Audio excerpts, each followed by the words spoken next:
You're listening to the Cyberwire Network, powered by N2K.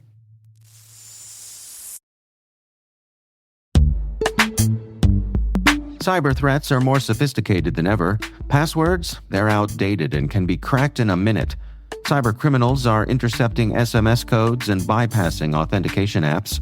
While businesses invest in network security, they often overlook the front door, the login.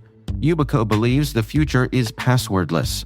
YubiKeys offer unparalleled protection against phishing for individuals, SMBs, and enterprises. They deliver a fast, frictionless experience that users love. Yubico is offering N2K followers a limited buy one, get one offer. Visit yubico.com/N2K to unlock this deal. That's YUBICO. Say no to modern cyber threats. Upgrade your security today.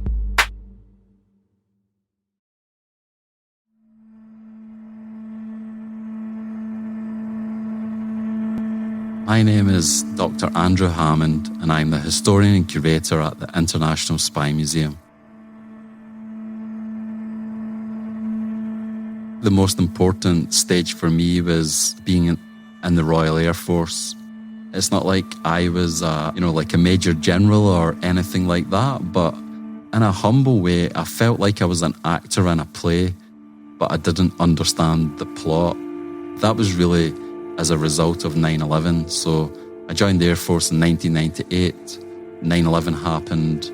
I was in the dark room of a military intelligence section in Germany, and I saw the South Tower be struck. And I guess we all knew that in one way or another, all of our lives would be changed then. But for me, it just led to a really deep desire to try to work out what was going on in the world. And ever since then, in one way or another, I've been trying to understand what the plot was.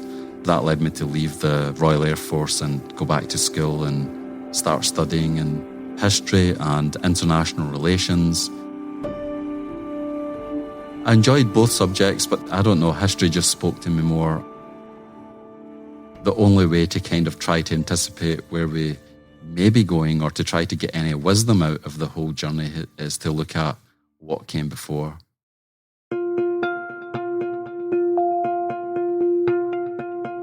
The pathway was in some ways straightforward, in some ways quite circuitous, but I went to school, went to do a master's and a PhD.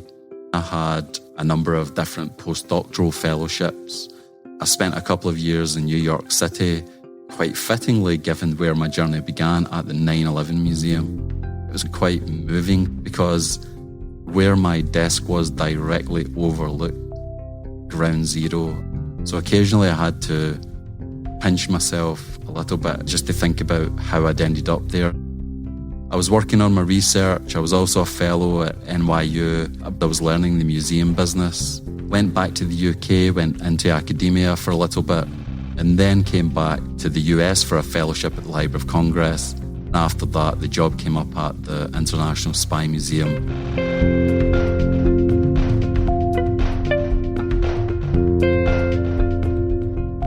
My day-to-day can really vary, but some of the typical things that I would do would be researching, editing, producing our podcast, Spycast. The other one is our collection. It's not hyperbole to say that we've got the world's greatest collection of intelligence and espionage-related artifacts. So I research them, I engage with them, I help to interpret them, I help to communicate them to other people. So there's always new things to find out about the collection of, I think, around 9,000 artifacts. One of the greatest parts of the job, being able to engage with the artifacts. It can be a multi-sensory experience. Sometimes the artifacts give off a particular smell.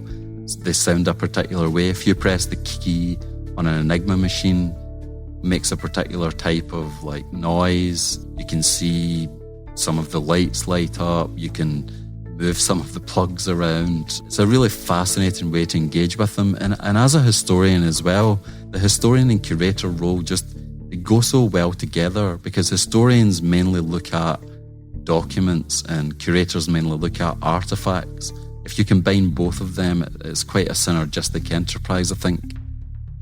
And I think another fascinating thing that I love about the artifacts is that through the artifact, it's like a portal into a different world.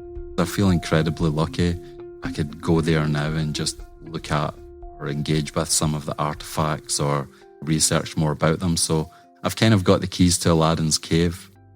I think if you have a bit of imagination and a bit of empathy and a bit of historical knowledge, you can use those artifacts to go back into a different place in time.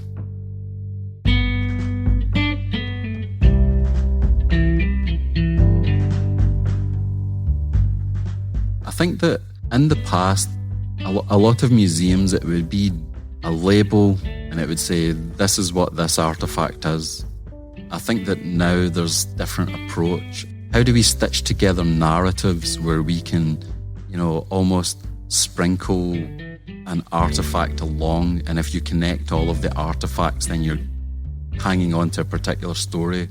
The history of espionage and intelligence is just filled with incredible stories. It engages the people that like the big historical canvas, because when we're talking about espionage and intelligence, we're talking about international relations, war, peace, life, death, all the biggies. I'm just a sucker for stories. I just love unearthing these absolute doozies and humdingers that are attached to these. For example, we have a depth analyzer that was used to basically crack Japanese naval code GN25, and that is one small part of the US victory at the Battle of Midway, one part of the war in the Pacific and America's role in the world. You can inductively move up to the bigger historical canvas, or you can deductively go down, but I think it's the stories that make it all hang together.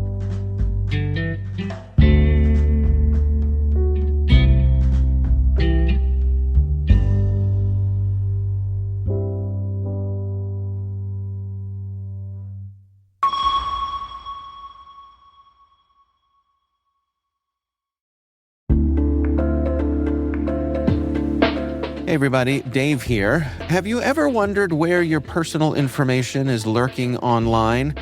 Like many of you, I was concerned about my data being sold by data brokers. So I decided to try Delete Me.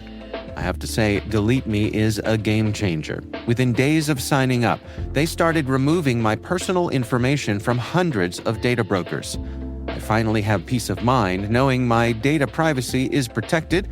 Delete Me's team does all the work for you with detailed reports, so you know exactly what's been done. Take control of your data and keep your private life private by signing up for Delete Me. Now at a special discount for our listeners. Today, get 20% off your Delete Me plan when you go to joindeleteme.com/N2K and use promo code N2K at checkout. The only way to get 20% off is to go to joindeleteme.com/N2K and enter code N2K at checkout. That's joindeleteme.com/N2K, code N2K.